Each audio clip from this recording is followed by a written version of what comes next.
हाम्रो चाहिँ यहाँनिर अलैँची डेडी र मम्मीले मार्दै हुनुहुन्छ।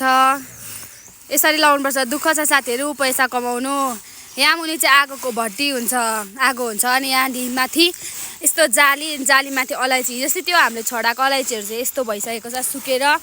हाम्रो डेले चाहिँ जहिले 1 नम्बरी लाउनुहुन्छ। तपाईहरूलाई चाहिएमा सम्पर्क गर्नुहुने सक्नुहुन्छ 1 नम्बरी अलैँची भट्टी लाउनुको लागि। अझै यो भएको छैन नि डेडी? अझै यो भएको छैन अनि अझै अब लाउनुहुन्छ डेडीले।